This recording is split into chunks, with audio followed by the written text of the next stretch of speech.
안녕하세요. 김성길 목사와 함께하는 예수님 이야기 제4단원의 737회가 되겠습니다. 이 시간의 주제는 6월절 장소를 헌신한 무명의 사람입니다. 본문은 마태복음 26장 17절로 29절까지입니다.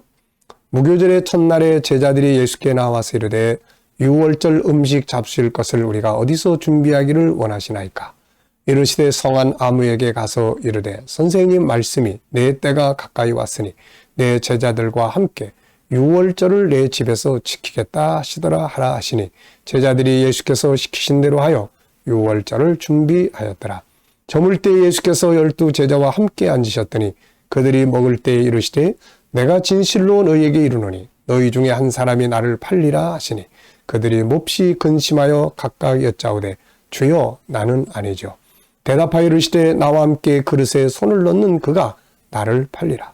인자는 자기에 대하여 기록된 대로 가거니와 인자를 파는 그 사람에게는 화가 있으리로다. 그 사람은 차라리 태어나지 아니하였더라면 제게 좋을 뻔하였느니라. 예수를 파는 유다가 대답하여 이르되 라삐여 나는 아니죠. 대답하시되 네가 말하였도다 하시니라.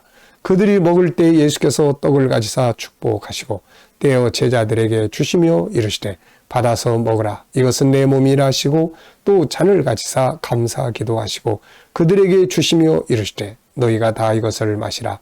이것은 죄 사함을 얻게 하려고 많은 사람을 위하여 흘리는 바 나의 피 곧 언약의 피니라.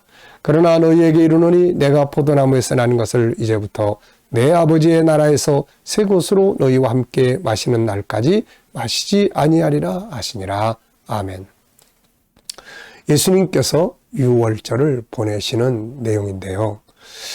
이 내용 속에서 지난 시간에는 주님 어떻게 할까요? 6월절 준비 과정에서 제자들이 보여준 자세를 우리가 살펴봤습니다. 주님 어떻게 할까요? 많이 물어보셨나요? 그게 신앙의 원리입니다. 자, 이 시간에는 이제 그 주님의 말씀하신 대로 성한 아무에게 가서 그 사람한테 이야기를 했더니 그 사람이 주저없이 장소 준비해서 제공을 하는 내용입니다. 자, 그래서 오늘은 이 사람의 이야기를 좀 함께 나누면서 은혜를 나누려고 합니다. 자, 우리는 이미 앞에서 예수님의 십자가 사건이 진행되는 과정에서 예수님은 하나님의 뜻을 이루기 위해서 십자가에 죽으시는 사명을 감당하고 계셨고 그 과정을 돕는 사명의 동역자들이 있었다. 그래서 이 사람들의 이야기를 우리가 앞에서 이미 간단하게 살펴본 바가 있습니다. 이들의 동역으로 주님의 십자가 사건이 은혜 중에 잘 마칠 수가 있었던 거죠. 십자가의 동역자들이에요. 첫 번째는 누가 있었습니까? 바로 나귀 새끼 주인이 있었죠. 예루살렘에 입성하실 때 나귀 새끼를 타고 들어가리란 선지자의 예언을 이루기 위해서 예수님께서 말씀하셨더니 제자들이 가서 그 이야기했더니 주가 쓰시겠다 하라. 그러니까 아멘 가지고 가시옵소서 이렇게 된 사람이에요. 두 번째는 옥합을 가지고 장례를 준비했던 마리아. 그리고 세 번째 오늘 주인공 6월절 장소를 준비한 사람입니다. 그리고 이제 앞으로 계속 만날 사람들인데 십자가를 지고 갔던 구레네 사람, 예수님의 어머니를 모셨던 요한, 주님의 시신을 자기 새 무덤에 모셨던 아리마대 사람 요셉. 이들을 통해서 주님의 십자가 사건은 온전히 아름답게 말끔하게 이루어질 수가 있었던 거죠. 그래서 이들은 모두가 다 십자가의 동역자들이었고 천국의 동역자들이었습니다. 그 중에서 본문에서는 6월절 장소를 준비했던 사람이 있습니다. 이 사람의 이야기를 좀 나누려고 해요. 주님은 지금 중요한 의식을 제자들과 함께 하려고 하고 있습니다. 구약의 6월절을 신약의 6월절로 바꾸시는 이 엄청난 역사의 개혁을 하시는 일에 필요한 장소가 있었던 거죠. 그런데 이 시대, 이 상황을, 이때를 좀 살펴보면은 유대인들에게는 최고의 명절이 바로 6월절입니다. 출애굽기 12장에 나타나는 그 6월절. 대대로 영원토록 지키라고 하신 그 절기를 이 사람들은 수천 년이 지났음에도 불구하고 그 절기를 그대로 지키고 있었던 거죠. 자, 이때는 이제 세계에 흩어졌던 유대인들이 다 모입니다. 이 절기를 지키기 위해서요. 이런 상황이다 보니까 어느 집이 됐든 간에 다 그냥 사람들이 많았을 것이에요. 이 사람도 자기 뭐 친족이나 시골에 있는 사람들이 다 유월절 지키려고 예를 들면 다 모였으니까 그 시간에 자기의 장소를 제공한다는 것은 쉽지 않은 일일 거예요. 저는 가끔가다 그런 질문을 해봅니다. 우리 교인들에게. 자, 우리나라의 추석이나 뭐 설이나 이런 명절 때 가족들이 다 모입니다.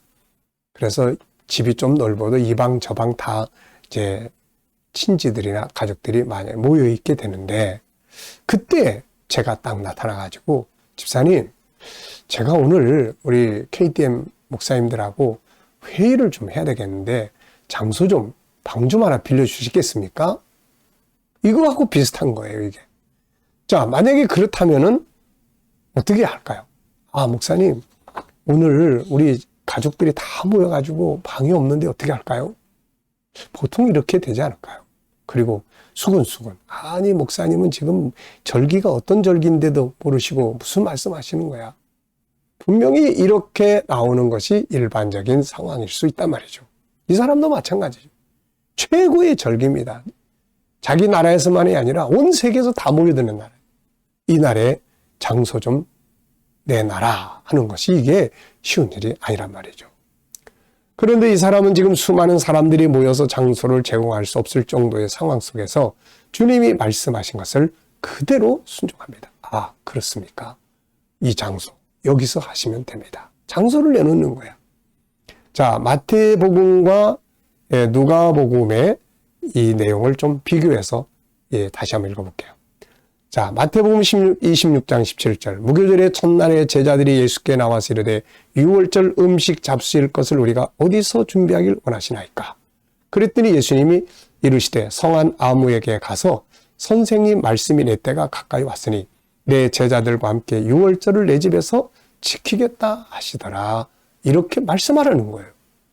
마치 나귀 새끼 주인한테 가서 그거 왜 푸릅니까? 그랬더니 제자들이 가서 주님이 쓰시겠다고 하십니다. 이렇게 이야기를 하니까 나귀 새끼 주인이 내주는 거하고 똑같은 상황이 되고 있는 거예요. 누가는 이렇게 써놨습니다. 누가복음 22장 8절을 보면은 예수께서 베드로와 요한을 보내시며 이르시되 가서 우리를 위하여 유월절을 준비하여 우리로 먹게 하라. 여짜오되 어디서 준비하기를 원하시나이까? 이르시되 보라, 너희가 성내로 들어가면 물 한 동이를 가지고 가는 사람을 만날 것이다. 그가 들어가는 집으로 따라 들어가서 그 집 주인에게 선생님이 내게 하는 말씀이 내가 내 제자들과 함께 유월절을 먹을 객실이 어디 있느냐 하시더라 하라. 마치 미리 약속이나 해놓은 것처럼. 근데 이 성 안에 들어가서 물 한 동이를 가져가는 사람을 보면 따라가라고 그랬으니까 이게 미리 약속된 것은 아닌 것 같아요. 그럴 이유도 없는 거죠, 이 성 안에. 그런데 그때 예수님께서 제자들이 그런 말씀을 하시니까 제자들이 그대로 했어요. 그랬더니 이 사람이 큰 다락방을 보이면서 여기서 가지십시오. 여기서 만찬을 가지시면 됩니다. 그리고 제공을 하는 내용이에요. 자, 이 내용을 보면 물동이를 가져가는 사람에게 제자들이 가서 이야기했더니 그대로 다 제공을 하는 내용입니다. 참 신기한 일이죠. 이 사람은 나중에 알았습니다. 예수님이 왕이 되시거든 한 자리 좀 주세요. 부탁합니다. 이런 이야기 한마디도 없이 그냥 그러시냐 알겠습니다. 그리고 제공을 한 거예요. 저는 이 사람들의 헌신을 보면서 헌신의 의미가 뭔지를 깨닫게 됐습니다. 헌신이라는 것은 내가 뭔가를 할 수 있을 때 하는 게 아닙니다. 그분이 필요한 것을 필요하다고 하시는 그 시간에 제공을 하는 거예요. 그러다 보니까 나로서는 희생이 돼야 돼, 이거. 내가 지금 써야 되는데, 내가 그 장소 사용해야 되는데, 그 장소 사용 못하니까 나중에 비었을 때 빌려드릴게요. 이게 아니고, 알았습니다. 그거 제공하는 거예요. 그래서 헌신이란 내가 할 수 있을 때 하는 게 아니고, 그분이 필요하다고 하실 때 알겠습니다. 그렇게 하시죠. 라고 제공을 하는 것입니다. 이 사람들은 지금 천국운동의 역사를 이루어가는 주님 앞에 너무나 소중한 헌신을 했습니다. 이 헌신을 통해서 주님의 뜻이 이루어졌고 이들은 하늘에서 영원한 상급을 누리게 될 것입니다. 우리도 하나님의 나라를 위해서 주님 필요하다고 할 때 알겠습니다. 그리고 동역할 수 있는 이런 자세를 가져볼 수 있기 바랍니다. 이 시간 말씀 여기서 마치겠습니다. 감사합니다.